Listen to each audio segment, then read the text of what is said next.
Hello guys, this is Jagdish. Welcome to Chemistry Pathshala.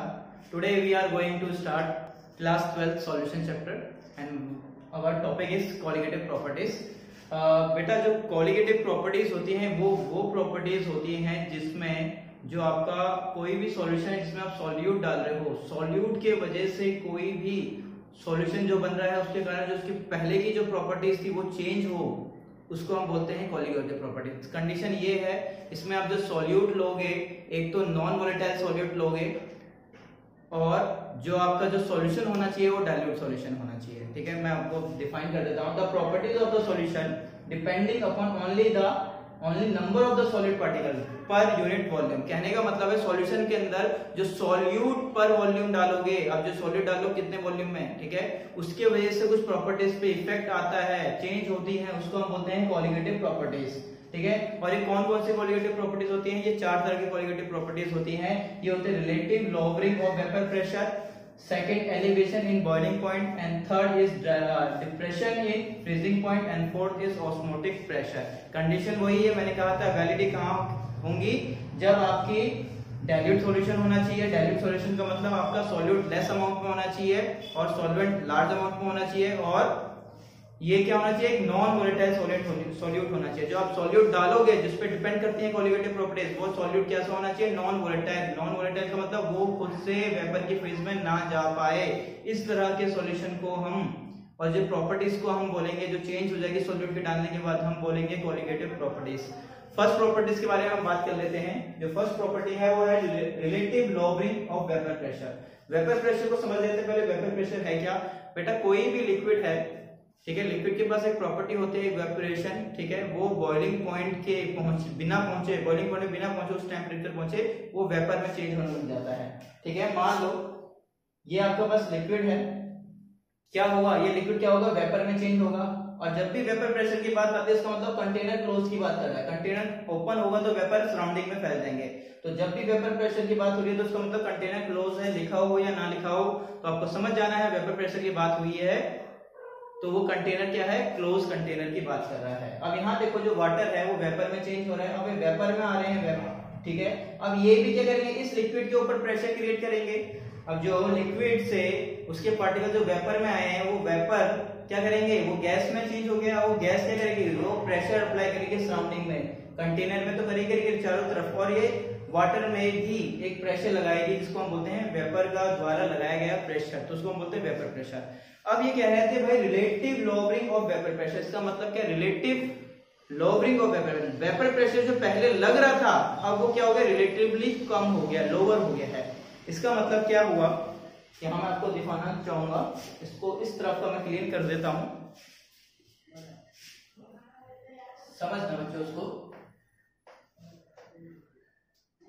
Question कह रहा है आपसे, यहाँ आपसे बात हो रही है, आपके पास एक कंटेनर था पहले, ठीक है, यहाँ आपके पास क्या है, सॉल्वेंट था, ठीक है, प्योर सॉल्वेंट था आपके पास। ठीक है, ये वेपर में जा रहे थे, ठीक है, वेपर में चले गए और इसके बाद ये प्रेशर क्रिएट कर रहे थे।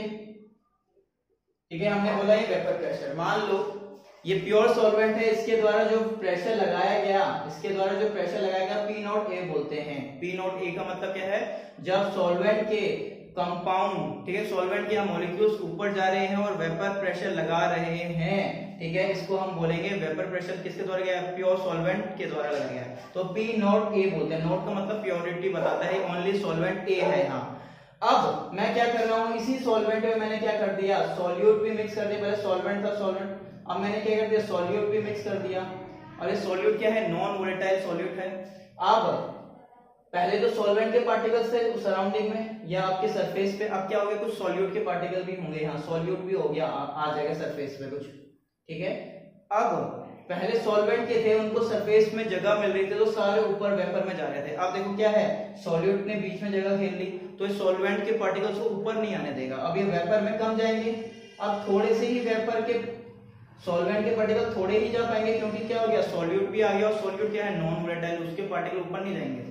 ठीक है, अब यहाँ कम पार्टिकल ऊपर जाएंगे, अब कम पार्टिकल ऊपर होंगे तो प्रेशर भी कम लगाएंगे, तो यहाँ क्या हो जाएगा, अब ये प्योर तो नहीं बचा सर, मिक्सचर हो गया, सॉलिड और सॉल्वेंट मिक्स हो गया, अब ये प्योर तो नहीं हो गया सर। यहाँ जो वेपर प्रेशर लगाया जाएगा वो क्या होगा, सॉल्यूशन द्वारा लगाया जाएगा, क्योंकि सॉल्यूशन हो गया यहाँ, क्योंकि अब सॉल्यूट प्लस सॉल्वेंट मिक्स हो गया, तो अब सॉल्यूशन द्वारा वेपर प्रेशर लगाया जा रहा है। अब मैं कहूँ सर यहाँ प्रेशर ज्यादा था, वेपर प्रेशर ज्यादा था यहाँ, इसके केस में कम हो गया, क्योंकि जो आपने सॉल्यूट डाला था, सॉल्यूट की वजह से क्या हुआ, अब सरफेस पे सॉल्यूट भी आ चुका है। अब वो सॉल्वेंट के पार्टिकल्स को ऊपर नहीं जाने दे रहा, क्योंकि उसने जगह घेर ली है सरफेस पे, ठीक है। अब वो वेपर में नहीं जाएगा, तो वेपर प्रेशर कम लगा रहे हैं। तो मैं कह सकता हूँ ये जो सॉल्यूशन का मतलब है, जो प्रेशर सॉल्यूशन द्वारा लगाया जा रहा है, तो एक्चुअली ये है क्या सर, ये वेपर प्रेशर अभी सॉल्वेंट के ही द्वारा लगाया जा रहा है, बट सॉल्यूट रोक रहा है यहाँ, क्योंकि अब प्योर नहीं है तो नोट नहीं लगा रहा मैं। तो मैं कह सकता हूँ सर जहाँ जो प्रेशर था P नॉट A, ये क्या है सर, वेपर प्रेशर यहाँ ज्यादा लग रहा है एज कम्पेयर टू PS और PA, इन दोनों को मैं एक ही लिख सकता हूँ, क्योंकि यहाँ सॉल्यूशन की बात करूँ, वेपर प्रेशर द्वारा सॉल्यूशन द्वारा लगाया जा रहा है या ओनली सॉल्वेंट द्वारा लगाया जा रहा है, क्योंकि सॉल्यूट तो लगा ही नहीं रहा प्रेशर, ठीक है। तो यही है आपका रिलेटिवली जो पहले था इसके कंपेयर में जो अब लग रहा है सॉल्यूट के डालने के बाद, वो क्या हो गया, लो हो गया।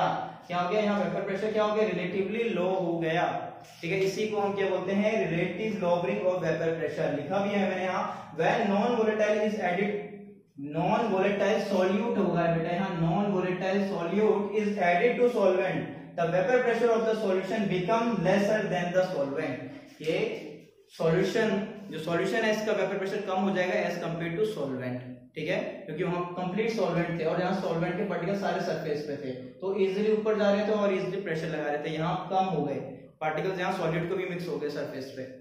अब देखो यहाँ रॉड्स लॉ कहती है, इक्वेशन है हमारे पास रॉड्स लॉ, वो कहती है, ठीक है, हमारे पास क्या है, वो कहती है, इसमें फॉर्मूला देखा है वेपर प्रेशर का, vapour pressure of A equal to pure vapour pressure of A into mole fraction of A, ठीक है। अब यहाँ क्वेश्चन में क्या है, मैंने बताया था जो PA है वो तो PS के बराबर होगा, क्योंकि मैं सॉल्यूशन की बात कर लूं, यहाँ कंप्लीट सॉल्यूशन में जो वेपर प्रेशर लगाया जा रहा है वो PS की बात कर लूं। अब उसमें काम कौन कर रहा है, ओनली सॉल्वेंट कर रहा है, तो PA की बात कर रहा हूँ। A डिटरमाइन कर रहा है सॉल्वेंट को, A जहां भी मैंने लिखा है वो सॉल्वेंट को डिटरमाइन कर रहा है, ठीक है, और B जो लिखूंगा वो होगा सॉल्यूट, ठीक है, मैंने लिखा भी है, A सॉल्वेंट को मैंने डिटरमाइन करने के लिए बोला है, B सॉल्यूट को बोलने के लिए बोला है, और ये P nought A vapour pressure of pure solvent, और psi A का मतलब मोल फ्रैक्शन ऑफ सॉल्वेंट, ठीक है, ये रिप्रेजेंट कर रहा है सॉल्वेंट को, और psi का मतलब मोल फ्रैक्शन। अब ये हमारे पास फॉर्मूला होता है, मैं PS के कंपेयर कर सकता हूँ, बिल्कुल कर सकता हूँ। अब देखो मैं psi A, मोल फ्रैक्शन का भी एक फॉर्मूला होता है, psi A plus psi B equal to 1, unity होता है हमेशा, ठीक है। तो मैं यहाँ से psi A की वैल्यू निकाल सकता हूँ 1 minus psi B, 1 minus psi B यहाँ से मैंने निकाल लिया, मैं यहाँ पुट कर दूं 1 माइनस psi B, तो मैं यहाँ इस इक्वेशन से psi B निकाल सकता हूँ। psi B निकालने के लिए क्या होगा, मैं पहले डिवाइड में ले आऊंगा, फिर मैं ये 1 को प्लस में ले आऊंगा, सिंपली यहाँ 1 को मैं किसमें ले आया, या मैं इसको इधर ले आऊं और इसको इधर ले आऊं, सिंपल इक्वेशन इस तरह से बन जाएगी आपके। फिर एलसीएम लूंगा तो क्या बन जाएगा, P nought A minus PS by P nought A।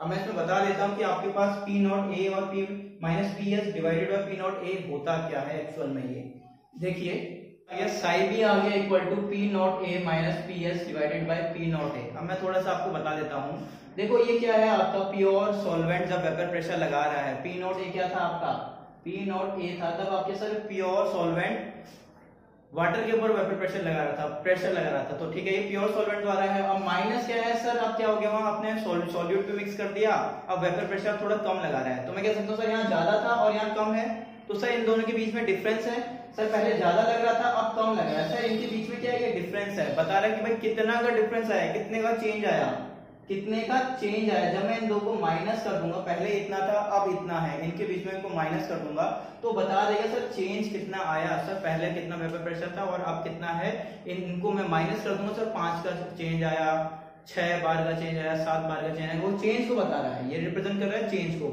अब चेंज को तो बता रहा है सर इतना चेंज हुआ, टोटल डिवाइडेड बाय टोटल, पहले इतना सर, पहले इतना था, इसका मतलब मैंने क्या करा, रिलेट कर दिया, मैंने क्या करा सर चेंज आया, ठीक है, डिवाइडेड बाय टोटल, कहने का मतलब है सर चेंज आया डिवाइडेड बाय टोटल, पहले इतना था, टोटल पहले P नॉट 8 था, तो रिलेट कर रहा हूं मैंने 2 से।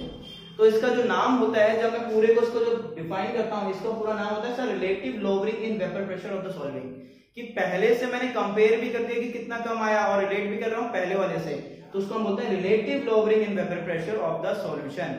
अब यहाँ किसको क्या बोलते हैं sir, P nought A minus PS को, इसको मैं इंडिविजुअली बात करूंगा सर, इसको क्या बोलते हैं sir lowering in vapour pressure, sir कितना डाउन आया, सर कितना डिक्रीज हुआ, ये था रिलेट कर रहा है तो रिलेटिव लोवरिंग प्रेशर, इसका मतलब, और ये इसका है P nought A minus P S, इसका मतलब लोवरिंग इन वेपर प्रेशर। इतने का डिफरेंस आया, इतना चेंज हुआ, ठीक है। अब आगे मैंने फर्दर इसको इस तरह से लिख दिया है और मैंने साई बी की वैल्यू पुट कर दी है मोल्स में। इसका फॉर्मूला होता है मोल फ्रैक्शन का, यहाँ साई बी का फॉर्मूला होता है मोल फ्रैक्शन का, ठीक है। यहाँ मैंने बी की बात कर रहा हूँ, बी का मतलब सोल्ट, आपके सॉल्यूट के मैं मोल्स निकाल रहा हूँ, तो क्या होगा moles of solute divided by total moles of solution. अब सॉल्यूशन में क्या है मोल्स, सॉल्यूट को भी होंगे सॉल्वेंट भी होंगे, तो दोनों मैंने Na प्लस Nb प्लस कर दिया।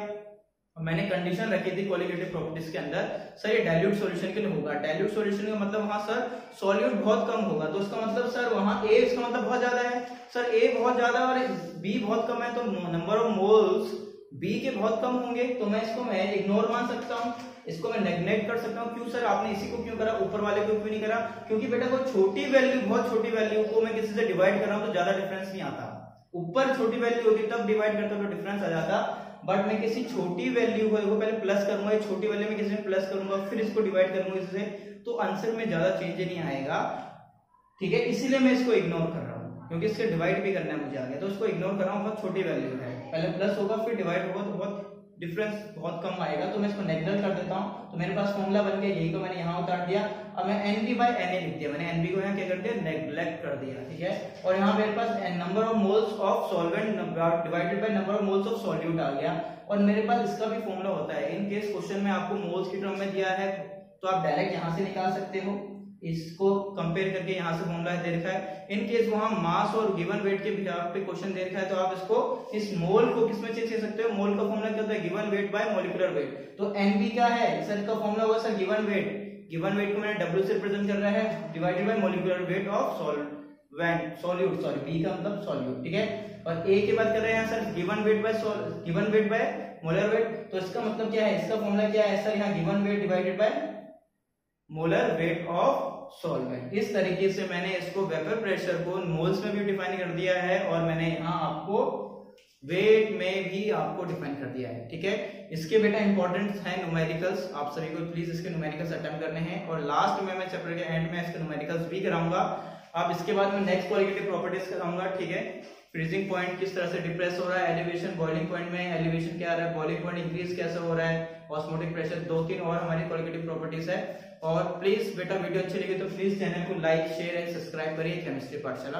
तब तक के लिए बच्चों बाय बाय।